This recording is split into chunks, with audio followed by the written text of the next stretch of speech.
Hello student, आज हम discuss करने जा रहे हैं class 10 subject physics chapter electricity. कुछ पहले भी डिस्कस किए थे, लेकिन कुछ लोगों को प्रॉब्लम था कि कुछ ज़्यादा समझ में नहीं आ रहा है। ये पूरा चैप्टर है, प्लीज़ एक बार देखें और जो भी आप लोगों को नहीं समझ में आ रहा है, जो क्वेश्चन चाहे जो टॉपिक हो, मुझे फिर से पूछें, मैं रिप्लाई करूँगा। पहला है electricity. It is the presence और फ्लो ऑफ चार्ज। मैं पहले बता दिया हूँ, electricity it means study of charge. तो इसमें टर्म आ गया चार्ज के बारे में। तो पहले चार्ज के बारे में जानेंगे। Charge it is the property of atom. तो चार्ज जो है ये प्रॉपर्टी है किसी भी एटम का। इट मे बी पॉजिटिव और नेगेटिव, ये दो तरह से हो सकता है, पॉजिटिव भी हो सकता है और नेगेटिव भी हो सकता है। Like charge repel each other and unlike charge attract each other. Like charge it means plus plus minus minus, यानी लाइक चार्जेज रिपेल करेगा। मतलब अगर प्लस प्लस है या माइनस माइनस है तो एक दूसरे को क्या करेगा, अपोज करेगा, यानी अलग करने की कोशिश करेगा। और unlike charges is attract each other. जैसे प्लस माइनस है या माइनस प्लस है, अगर ये अपोजिट चार्ज है तो एक दूसरे के पास आने की कोशिश करेगा। It's SI unit is coulomb. इसका एसआई यूनिट कूलम है, यानी इसको मेज़र करेंगे तो इसको कूलम से लिखेंगे और इसको कैपिटल सी से डिनोट करते हैं। Next slide. अब चार्ज के बारे में और कुछ जानेंगे। चार्ज ऑन वन इलेक्ट्रॉन, यानी कोई भी एटम इलेक्ट्रॉन, प्रोटॉन और न्यूट्रॉन से बना है। इलेक्ट्रॉन पे नेगेटिव चार्ज, प्रोटॉन पे पॉजिटिव चार्ज और न्यूट्रॉन पे कोई चार्ज नहीं है। तो हम देखेंगे कि एक चार्ज अगर इलेक्ट्रॉन का देखते हैं कितना है, तो -1.6 × 10⁻⁻19 कूलम। ये माइनस शो कर रहा है कि ये इलेक्ट्रॉन है। अगर ये प्रोटॉन में देखेंगे तो 1.6 × 10⁻⁻19 C। क्लियर। अब number of electron in coulomb of charge, इस पर डिस्कस करेंगे। यानी n इज इक्वल टू 6.25 × 10⁻18। ठीक है, लेकिन एनसीईआरटी में ये नियरली 6 × 10⁻18 लिया गया है। फिर बात करेंगे Q is equal to NE। Q जहाँ चार्ज है, क्लियर, N जहाँ नंबर ऑफ इलेक्ट्रॉन है और E जो है चार्ज ऑन वन इलेक्ट्रॉन है, जिसको हम लोग क्वांटाइजेशन ऑफ चार्ज बोलते हैं। यानी कभी भी चार्ज पॉइंट में नहीं होगा, 1.5 नहीं होगा, 1.2 नहीं होगा, जब होगा 1 2 3 4, इसी को क्वांटाइजेशन ऑफ चार्ज बोलते हैं। तो इसलिए n is equal to Q/E हो जाएगा। तो यहाँ पर 1/I का वैल्यू लिखेंगे 1.6 × 10⁻19। क्लियर, ये चेंज होके आ जाएगा 6.25 × 10⁸। अब चार्ज शायद हमें क्लियर हो गया। फिर हम बात करेंगे इलेक्ट्रिसिटी। इलेक्ट्रिसिटी में हमें दो तरह का डिस्कशन करेंगे।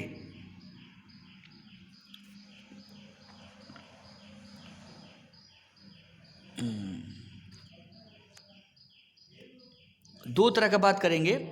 जैसे इलेक्ट्रिसिटी जो है वो स्टडी ऑफ चार्ज है, तो हम क्या कहें, चार्ज या तो रेस्ट में हो सकता है या मोशन में हो सकता है। तो जो रेस्ट में रहता है उसको बोलते हैं स्टैटिक इलेक्ट्रिसिटी। अगर वही चार्ज मोशन में हो जाता है उसको बोलेंगे करेंट इलेक्ट्रिसिटी। तो हम लोग को 10th में करेंट इलेक्ट्रिसिटी पढ़ना है, बट स्टैटिक इलेक्ट्रिसिटी में भी कुछ जान जाते हैं। जैसे हम प्रीवियस क्लासेस में हम लोग पढ़ चुके हैं कि अगर कोई कंघी वगैरह से बाल को अगर कंघी कर रहे हैं कुछ देर के बाद और पेपर के छोटे छोटे टुकड़ों के पास ले जाते हैं, तो कंघी में क्या होता है, अट्रैक्ट हो जाता है। इसका ये मतलब होगा कि कंघी में जो कांस्टेंट चार्ज है, यानी मूव नहीं करने वाला है, रुका हुआ चार्ज है, वो रहता है और वो नेगेटिव पॉजिटिव के चलते वो अट्रैक्ट कर लेता है। अब हम बात करेंगे करंट इलेक्ट्रिसिटी की, जिसमें क्या है कि एक वायर है, यानी मेटेलिक वायर है। तो मेटेलिक वायर में फ्री इलेक्ट्रॉन्स होते हैं, जो यहाँ पे आप लोग को दिखाया गया है। ये हमेशा मूव करते रहते हैं। तो हम लोग इसमें डिस्कस करेंगे करंट इलेक्ट्रिसिटी। अब आता है करंट के बारे में। करंट का सिंबल है capital I। It is the flow of charge per unit time, यानी यूनिट टाइम में कितना चार्ज फ्लो हो रहा है उसी को हम लोग बोलेंगे करंट। यानी इसको ऐसे भी लिख सकते हैं, current is equal to charge by time, यानी I is equal to Q by T. Current का आई हमने लिया है और क्यू चार्ज का पहले ही बताया था, क्यू अगर कहीं भी दिख रहा है तो चार्ज है और टाइम का टी। अब S I unit of current is ampere. ठीक है, करंट को मेजर किया जाता है किसी यूनिट से तो उसको बोलते हैं ampere. S I unit ampere है। अब इसमें दो और छोटे छोटे दिए हुए हैं, जैसे मिली एम्पियर और माइक्रो एम्पियर। तो मिनी एम्पियर का मतलब होता है 10⁻³ MA। आइए माइक्रो एम्पियर का मतलब है 6 × -6, ये है म्यू, ये म्यू ए है, ये MA है। जैसे कोई मेटेलिक वायर है और इसमें कोई करंट पास कर रहा है तो ये फ्लो करेगा, जिसमें क्योंकि हर मेटेलिक वायर में फ्री इलेक्ट्रॉन होते हैं। Current is measured by a meter. अब देखो करंट को मेजर करते हैं ए मीटर से। अब नेक्स्ट स्लाइड में हम लोग ए मीटर के बारे में जानेंगे। ए मीटर का सिंबल दिया हुआ है ए राउंड करके और प्लस माइनस दिखाया हुआ है। It has low resistance. यहाँ रेसिस्टेंस हम नेक्स्ट स्लाइड में बात करेंगे। इट हैज़ लो रेसिस्टेंट, ये लो रेसिस्टेंट का है। फिर नेक्स्ट बात करेंगे it always connect in series, ये सीरीज में है। देखिए डायग्राम पर हमने एक डायग्राम बनाया है जिसमें एक सीक्वेंस है और जो बैटरी अटैच है तो ये हमेशा सीरीज में ऐड करेंगे। सीरीज का मतलब लाइन में, तो बैटरी का प्लस प्लस के साथ और बैटरी का माइनस माइनस के साथ। ठीक है, ये इसका डायग्राम दिया हुआ है और ये सामने ये कोशिश किया गया है कि ऐसे ही ये मीटर होता है जिससे हम करंट को मेज़र करते हैं। अब हम क्या करेंगे, अब ये देखेंगे कि ये जो मेटेलिक वायर है ये कैसे फ्लो करता है। तो हम क्या करेंगे, 2 बीकर लेंगे। ठीक है, 2 बीकर में बराबर पानी भरेंगे और उसको अगर कनेक्ट करते हैं किसी पाइप से तो क्या वाटर फ्लो करेगा? कभी नहीं करेगा, क्योंकि दोनों में इक्वल लेवल में वाटर है। अगर हम क्या करते हैं, 2 बीकर वैसे ही लेते हैं, जिस किसी को ए और दूसरे को बी ले लेते हैं। ए में फुल वाटर रख देते हैं और सेकंड में थोड़ा रखते हैं और उसको कनेक्ट करते हैं। तो आप देखेंगे कि ए से बी में वाटर जो है फ्लो करेगा। इसी को हम लोग डिफरेंस बोलते हैं, जिसका नाम है पोटेंशियल डिफरेंस। ऐसे ही हम बात करेंगे एक मेटेलिक वायर का। पहले ही बताया जो चुका है कि मेटेलिक वायर में फ्री इलेक्ट्रॉन होते हैं। हम एक बैटरी से जब कनेक्ट करते हैं तो यहाँ देखिएगा ध्यान से, जो बड़ा टर्मिनल प्लस और छोटा वाला नेगेटिव, और जो फ्री इलेक्ट्रॉन है यानी नेगेटिव चार्ज वाला है तो लाइक चार्जेज रिपेल, तो ये नेगेटिव वाला इसको धक्का करेगा तो और ये पॉजिटिव वाला इसको खींचेगा, यानी ये मूव करेगा -2 प्लस के तरफ। क्लियर? अब नेक्स्ट स्लाइड। इसी को हम लोग पोटेंशियल डिफरेंस बोलते हैं, जिसका सिंबल है V। इसका है work done to move a unit charge from the one point to another, यानी यूनिट चार्ज में कितना वर्क हुआ एक पॉइंट से दूसरे पॉइंट में, इसी को हम लोग बोलेंगे पोटेंशियल डिफरेंस। इसको अगर हम मैथमेटिकली एक्सप्रेस करेंगे तो potential difference is equal to work by charge. ये वर्क ही है ना, क्योंकि 1 बीकर से दूसरे बीकर में वाटर जाएगा, फ्लो करेगा। यहाँ पे हम करंट, वाटर के जगह हम लोग करंट रख के देखेंगे। तो पोटेंशियल डिफरेंस का हम लोग सिंबल लिया V, वर्क का W होता है और चार्ज का पहले ही Q जान लिया है। अब यहाँ बात करेंगे यूनिट के बारे में। तो W का होता है, हम लोग जान रहे हैं कि W 9 क्लास में पढ़ चुके हैं कि वर्क का SI यूनिट होता है जूल और चार्ज का होता है कूलम यानी C, और तो joule by C is equal to इसको होगा वोल्ट। क्लियर? तो SI unit of potential different is volt. अब 1 वोल्ट का अगर डिफिनेशन जाना है तो when 1 joule work is done in carry 1 coulomb charge then potential difference is called a 1 volt. कहने का एसेंस है कि अगर 1 वोल्ट पोटेंशियल डिफरेंट होने के लिए 1 जूल वर्क करना पड़ेगा 1 कूलम चार्ज को। क्लियर? अब आता है सेल और battery are a device to maintain V। Cell और बैटरी, यहाँ पे V अलग दिया हुआ है तो ये कभी भी वोल्ट नहीं हो सकता है, क्योंकि यूनिट कभी भी मैग्नीट्यूड के साथ रहेगा। तो यहाँ पे ये दिया हुआ है पोटेंशियल डिफरेंट, यानी सेल और battery can are devices to maintain a potential difference. Potential difference is measured by a volt meter. Potential difference को मेजर करने के लिए हम लोग वोल्ट मीटर का यूज़ करते हैं, जो नेक्स्ट स्लाइड में आप लोग को डिस्कस अभी कर रहे हैं। वोल्ट मीटर, वोल्ट मीटर का सिंबल होता है, ये आपने देखा, ऐसे ही ए मीटर की तरह होता है, वहाँ पे ये होता है, ये भी होता है, but it is A high resistant. ये हाई रेसिस्टेंट का होता है, और जो ए मीटर था वो लो रेसिस्टेंट का था। It is always connected in parallel. ये पैरेलल में हम लोग ऐड करते हैं, वो सीरीज में करते थे, लेकिन वोल्ट मीटर को हम लोग पैरेलल करेंगे। यहाँ पे एक डायग्राम दिया गया है, इसे समझाने की कोशिश की जा रही है, आप लोग प्लीज़ समझने की कोशिश कीजिए। यहाँ पे करंट है, flow from the higher potential to lower potential.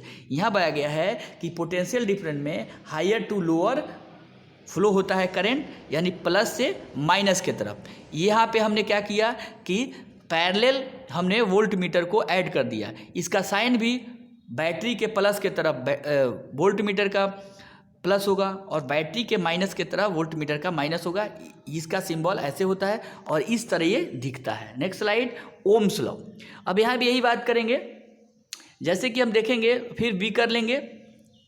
यहाँ पे दो कंडीशन लेंगे, एक बीकर में लेंगे, ए को रखेंगे इसमें 2 बीकर और बी में 2 बीकर लेंगे।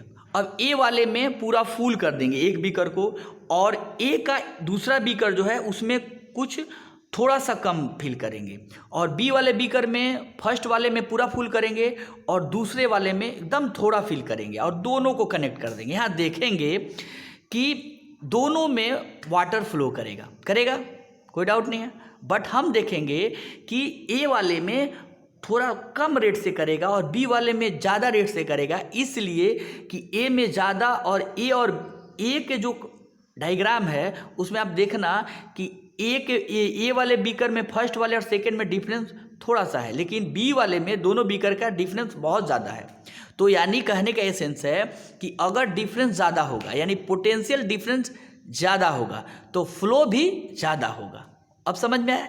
इसका कहने का ये सेंस है कि वाटर के जगह अगर हम लोग करंट ले रहे हैं, तो अगर पोटेंशियल डिफरेंट हम लोग अगर ज़्यादा है तो करंट फ्लो ज़्यादा होगा, यानी पोटेंशियल डिफरेंट यानी V अगर ज़्यादा होगा तो I ज़्यादा होगा, V कम होगा तो I भी कम होगा। ये हम कह सकते हैं कि V directly proportional to I, यानी V इज इक्वल टू, अगर हम प्रोपोर्शनलिटी हटाने की कोशिश करें तो हो जाएगा IR, यानी कांस्टेंट टिक लगाएंगे जिसको हम लोग बोलते हैं रेसिस्टेंस, जो नेक्स्ट स्लाइड में आपको रेसिस्टेंस के बारे में भी डिस्कस करेंगे। इसी को हम लोग बोलते हैं ओम्स लॉ।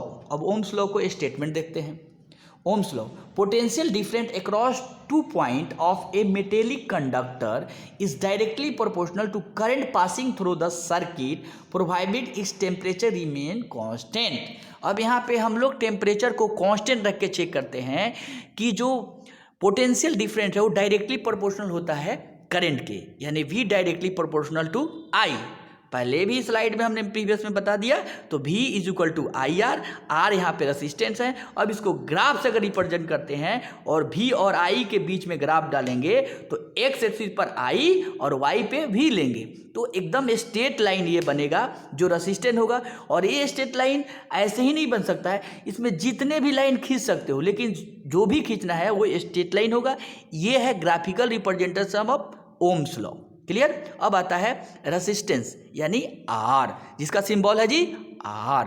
इसका है it is the property of conductor to resist the flow of charge. ये एक प्रॉपर्टी है जो फ्लो ऑफ चार्ज को रोकता है, अपोज करता है। यानी आप साइकिल चला रहे हैं और आपके सामने से एयर ब्लो करने लगेगा, ठीक है, तो कभी कभी क्या होता है, एयर आपको सपोर्ट करता है, आप अपोज करता है। यानी जिस डायरेक्शन में आप जा रहे हैं, अगर उधर भी एयर जा रहा है तो आपको साइकिल चलाने में हेल्प मिलेगा, लेकिन अगर अपोजिट अगर ब्लो कर रहा है तो आपको दिक्कत होगा। यही बात है, तो इसमें एकदम अपोज करता है। यानी ये एक ऐसा प्रॉपर्टी है जो रेसिस्ट फ्लो ऑफ चार्ज यानी करंट को क्या करता है जी, रोकता है। ठीक है, तो प्रीवियस स्लाइड में हम पढ़ चुके हैं कि V is equal to IR, इसलिए R is equal to V by R, और V का क्या होता है ऐसा यूनिट, वोल्ट, और ये आई का क्या हो जाता है जी, एम्पियर। तो इसको मिला के बना ओम, यानी V is equal to I R. तो इट्स SI यूनिट ओम होता है, ये हिंदी वाला ओम नहीं है। इसका सिंबल देखो इस तरह होता है, क्लियर। अब होता है rheostat. It is the an electronic device is to control the current by carrying the resistance. ठीक है, इसका मतलब होगा ये एक ऐसा इलेक्ट्रॉनिक डिवाइस है जो करंट को कंट्रोल करता है अलग अलग रेसिस्टेंस का। अब आप लोग को हम लोग ये एक होमवर्क भी हो जाएगा, डिफाइन द ओम वर्क। सारे लोग जो भी वीडियो इसमें देखेंगे वो डिफाइन करेंगे 1 ओम क्या होता है, उसका डेफिनेशन लिखेंगे। Resistance of the conductor depend on the 3 factor. अभी आपने देख लिया कि कुछ चीज़ों पर रेसिस्टेंस डिपेंड करता है, उसके बारे में हम बातेंगे। तो first, directly proportional to the length of conductor. जो रेसिस्टेंस होता है वो डायरेक्टली प्रोपोर्शनल होता है लेंथ पे। तो हम एक वायर ले लेंगे, ठीक है, और इसका लेंथ L होगा, और इसको फ्रंट से देखेंगे तो एक सर्कल के देखेगा जिसको हम लोग क्रॉस सेक्शन एरिया बोलते हैं, ये A ले लेंगे, ठीक है। अगर सिल्वर है, आयरन है, अलग अलग कोई भी वायर ले सकते हैं। तो क्या हो जाएगा, R directly proportional to L, clear. यानी लेंथ बढ़ाएंगे तो रेसिस्टेंस बढ़ेगा। फिर लेंगे कि inversely proportional to area of cross section, R directly लिख देंगे 1/A, यानी एरिया को बढ़ाएंगे तो R क्या होगा, घटेगा। एरिया घटेगा तो R बढ़ेगा। फिर नेचर ऑफ द मटेरियल। अब कैसे पता चलता है कि सिल्वर अच्छा होगा, कि आयरन अच्छा होगा, कि कॉपर अच्छा होगा, यानी नेचर ऑफ मटेरियल पर भी डिपेंड करता है। ये इसमें डिस्कस करेंगे। जैसे nature of the material, R जो है डायरेक्टली प्रोपोर्शनल होता है L के, यानी resistance directly proportional to length of wire. R direct inversely proportion 1/A cross section area. अब ये दोनों को कंबाइन करेंगे तो R डायरेक्टली प्रोपोर्शन L/A।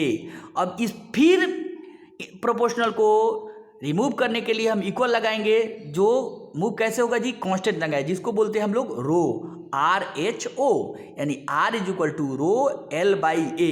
तो रो इज इक्वल टू क्या हो जाएगा, RA/L।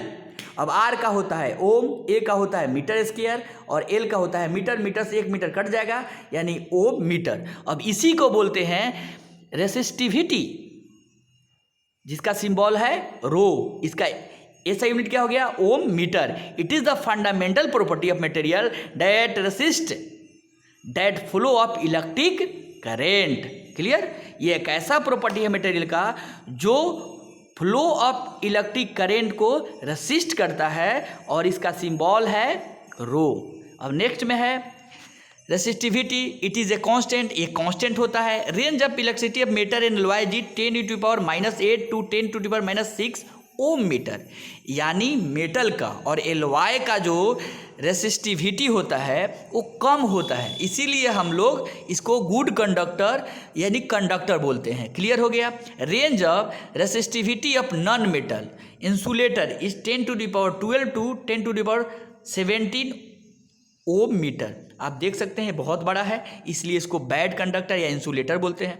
Copper and aluminium use to electric transmission as the high low resistance, यानी कॉपर और एल्यूमिनियम का जो रेसिस्टिविटी होता है वो बहुत लो होता है, इसीलिए उसको ट्रांसमिशन में यूज़ किया जाता है। Alloy use to electric heating device can their resistivity is high and they are do not burn readily. कह रहा है कि मेटल और एलवाई को देखा जाए तो मेटल का रेसिस्टिविटी कम होता है और एलवाई का रेसिस्टिविटी ज़्यादा होता है, इसीलिए ये जल्दी क्या हो जाता है, बर्न नहीं होता है, और इसको हीटिंग अप्लायंस में डिवाइस में यूज़ किया जाता है, जैसे हीटर आयरन वगैरह में।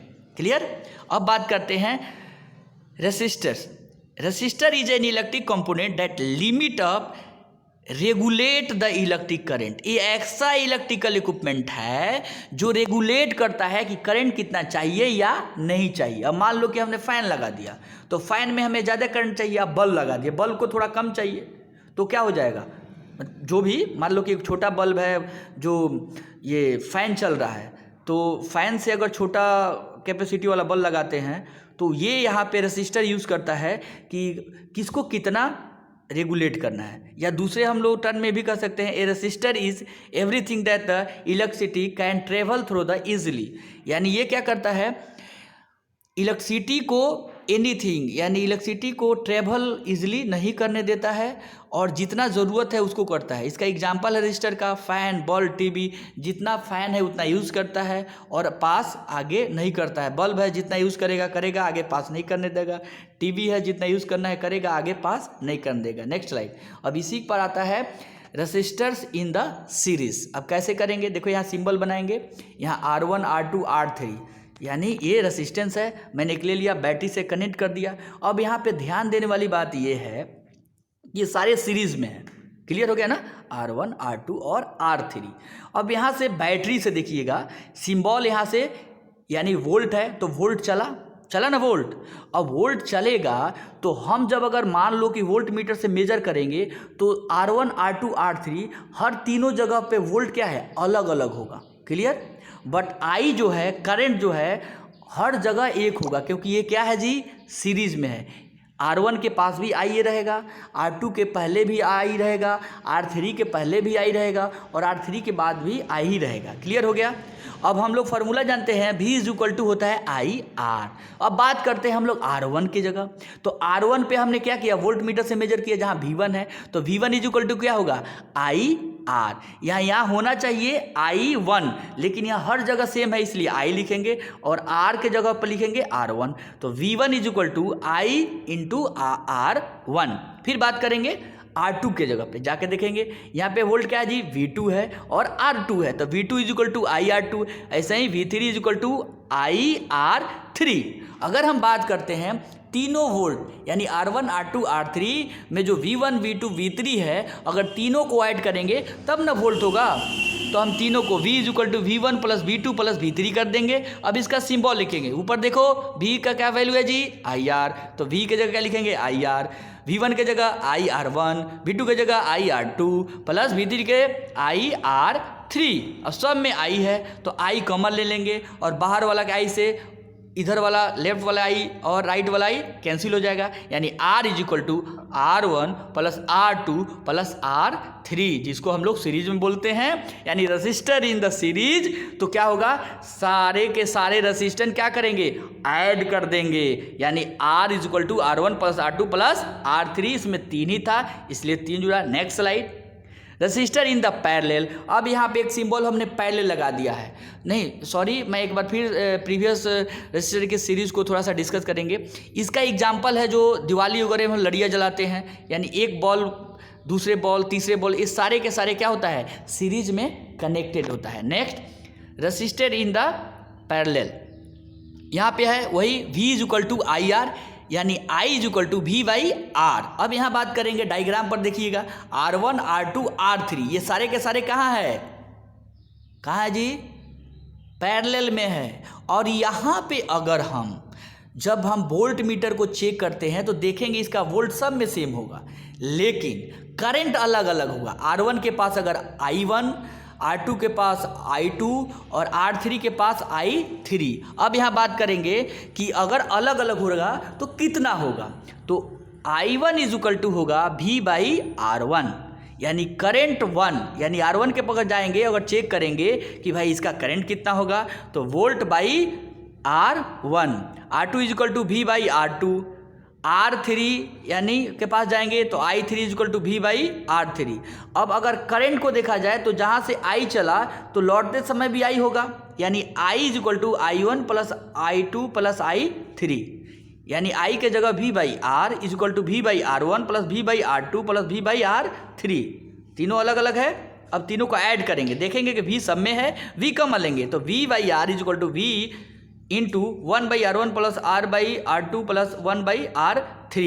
अब V से भी राइट एंड लेफ्ट का कैंसिल कर देंगे तो 1 by R is equal to 1 by R1 plus R 1 by R2 plus 1 by R3, यानी ये सब क्या है, रेसिप्रोकेटिंग हो जाएगा।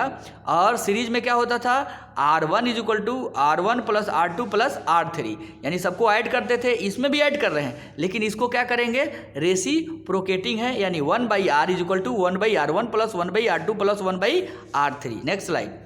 फिर है रजिस्टर इन सीरीज और रजिस्टर इन पैरेलल। कुछ इसके बारे में हम लोग डिस्कस कर रहे हैं। देखिए फर्स्ट में क्या किया है हमने कि एक सीरीज में लिया था, सीरीज में क्या बताया था, सबको ऐड करना है, 4 हो 5 हो जहाँ तक हो, इन्फिनाइट तक, यानी R is equal to R1 plus R2 plus R3 ऐसे करके इन्फिनाइट तक। फिर आता है रेजिस्टेंस इन पैरेलल, पैरेलल में ऐसे ऐड करेंगे तो 1/R plus 1/R1 plus R1/R2 plus 1/R3 plus 1/R4। अगर इन्फिनाइट तक है तो इसको भी ऐसे ही ऐड करेंगे। अब हम लोग देखेंगे कि सीरीज में और पैरेलल में अगर रेजिस्टेंस जोड़ते हैं तो इसमें एडवांटेज क्या है।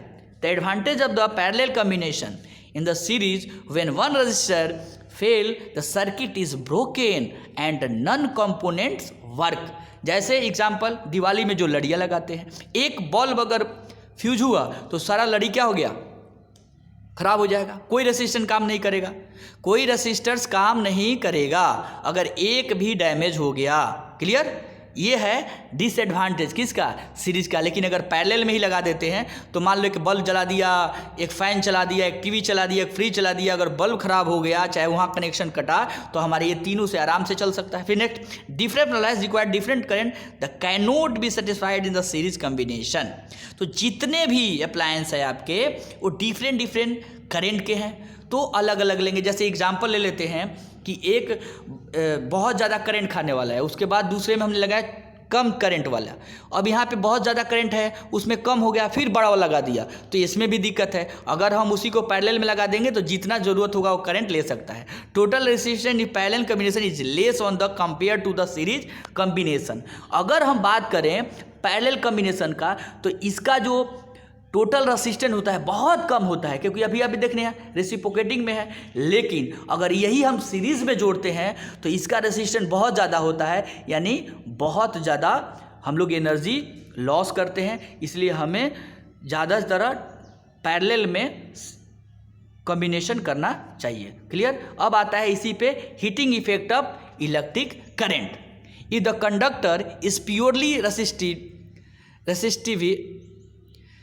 the source of energy continuously get dissipated in form of heat, this is known as the heating effect of electric current। देखो पहला पॉइंट है कि if the conductor is purely resistive, यानी कोई पूरा का पूरा अगर रेसिस्टिविटी है जाने नहीं दे रहा है, यानी पूरा का पूरा वो ब्लॉक है, तो उसमें क्या होगा, करंट पास नहीं करेगा तो करंट तो कहीं जाएगा, वो हीट के रूप में कहीं ना कहीं फॉर्म हो जाएगा, जिसी को हम लोग बोलते हैं heating effect of electric current. जैसे हमें पता है अब बहुत गुस्से में है, कहीं दौड़ के जाना चाहते हैं, आपको हम लोग रूम में बंद कर दिए, तो अब क्या करेंगे, पूरा दौड़ेंगे, दीवार से टकराएंगे, आप अपने आप ऑटोमेटिक क्या हो जाएंगे, हीटेड हो जाएंगे, मतलब बहुत ज़्यादा।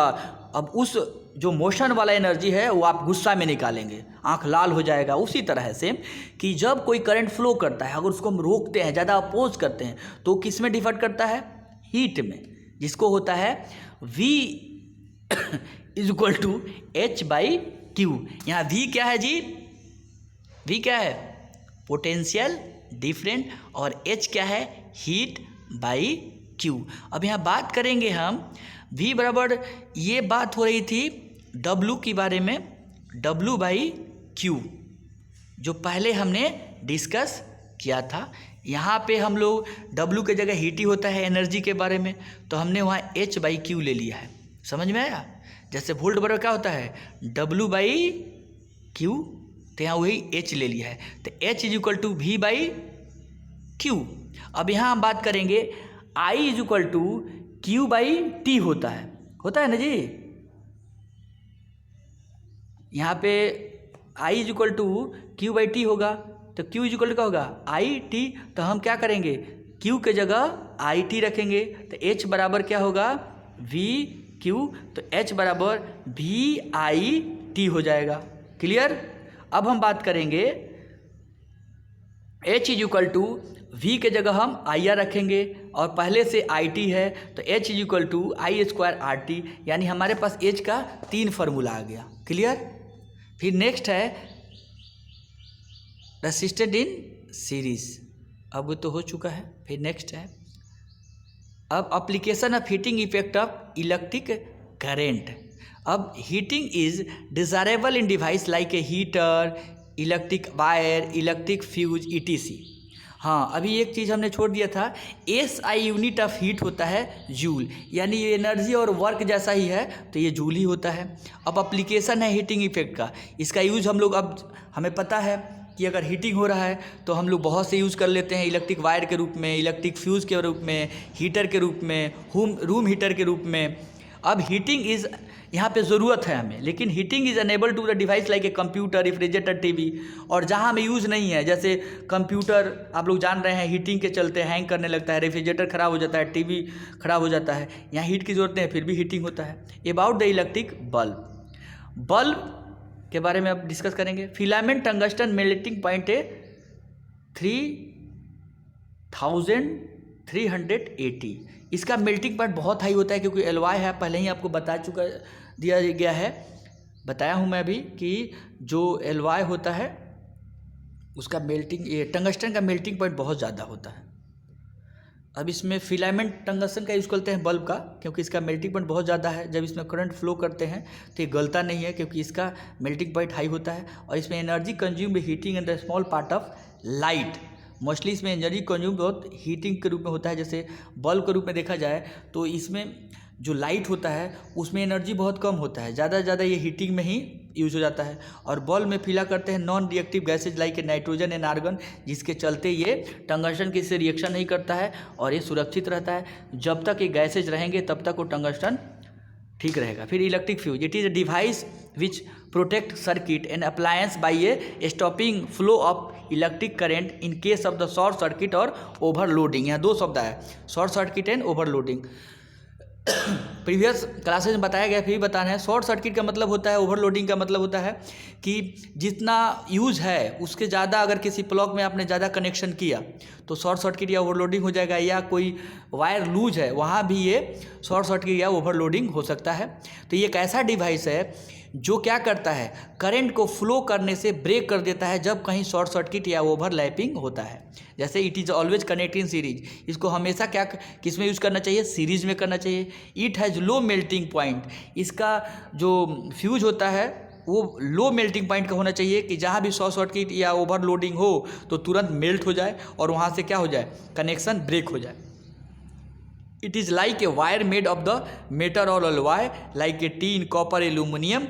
और इसका लो मेल्टिंग पॉइंट होना चाहिए, तो इसलिए इसका वायर जो है बनता है मेटल और अलॉय का, जैसे दिया गया है टीन और कॉपर, एल्यूमिनियम, कोई भी हो सकता है इसमें। इलेक्ट्रिक पावर, अब लास्ट ही है कि इलेक्ट्रिक पावर क्या है। तो electric energy consume per unit time in A electric circuit is called A electric power. कहने का एक सेंस है कि यूनिट टाइम में इलेक्ट्रिक एनर्जी कितना कंज्यूम हो रहा है, इसी को हम लोग इलेक्ट्रिक पावर कहते हैं। इसका SI यूनिट क्या होता है जी, वाट। अब जैसे एग्जांपल अभी देकर हम समझाएंगे कि P, यानी P का मतलब क्या हो जाती है, power. P is equal to E/T। अब यहाँ पे हम लोग डिस्कस करेंगे थोड़ा। V is equal to IR होता है, I इज इक्वल टू क्या होता है, V/R होता है। H बराबर ही हमने बात किया VIT होता है, तो H is equal to V के जगह हम लिखेंगे क्या, IR, तो I²RT हो जाएगा। फिर H is equal to V और RT।